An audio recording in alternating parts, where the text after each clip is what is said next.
talk now about managing device settings in Azure AD. So one of the things you can do in Azure AD is you can join devices to your Azure AD environment. Okay, now this can happen a couple of different ways. One way would be if you wanted just to join a device directly to Azure AD without it being part of an on-premise Active Directory domain, or if your company sets up a hybrid environment where you have an on-premise Active Directory domain that is linked to Azure AD using Azure AD Connect, then devices can be joined that way.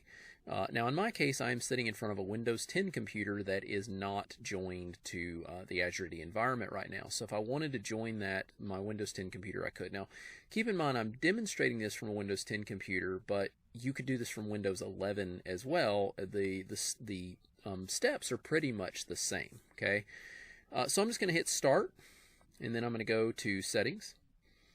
From there, I'm going to click the Accounts button, and we're going to go to Access Work or School, and then we're going to click the Connect button. At that point, you would put in your account information, which in my case is jc@examlabpractice.com, and then I put my password in, and then I'm going to click Join. Of course, I've actually got my computer already joined, so I don't need to do that right now, but you can try that out if you want. It's very easy. You just take your, again, Windows 10, Windows 11, whichever box, and you can join it very easily to the cloud. Now, once it is joined to the cloud, if we go to portal.azure.com, we click the menu button, we go to Azure Active Directory, we can then click the Devices blade, and we can see, if we go over here to All Devices, we can see that the device should be joined. Now, keep in mind, if you join your device, it could take a minute or two for it to show up. But as you can see here, it is NYCCL1. It is registered, running Windows 10. In this case, I can click on the device, and I can see information about the device, as you can see here.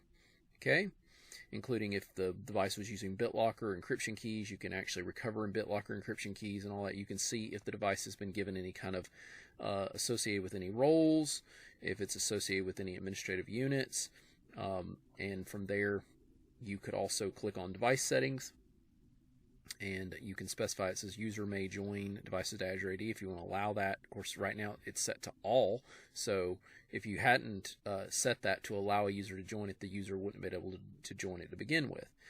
It says users may register their devices with Azure AD, set to all, require multi-factor authentication to register. That's if you are using multi-factor authentication, which I'm not getting into right now. Maximum number of devices per user. A user can join up to 50 devices. So those are some of your different device settings. Enterprise state roaming, not really getting into that right now, but that would allow a user to synchronize settings from their device into Azure AD. And of course, here's the BitLocker key, not really getting into that right now as well, but if a user is using BitLocker, they can have their encryption key saved to the cloud. If they ever get locked out of their machine, they can recover their key. All right. All in all, though, as you can see, working with the device settings is very easy, and joining a device to Azure AD is also relatively easy as well. Now, by default, you must be an admin to join the device to Azure AD. Keep that in mind. So to join the device, you must be a local admin on that machine in order to do it. Now, you can configure some policies and all that to allow machines to automatically be joined to Azure AD, but that's not what we're getting into here. But as you can see, though, again, working with device settings, it isn't very difficult, and joining a device to Azure AD is also not very difficult. Hey, this is John Christopher. I hope you enjoyed that video, and I want you to know that I'm trying really hard to grow this channel, so I hope you'll give me a like and a subscribe. Also, if you'll check the description in this video, I've got a link for you that can show you how you can get access to all my different courses. I have lots of different Microsoft certification courses that'll help you pass your exam. All right, thanks a lot for watching the video, and I hope to see you again.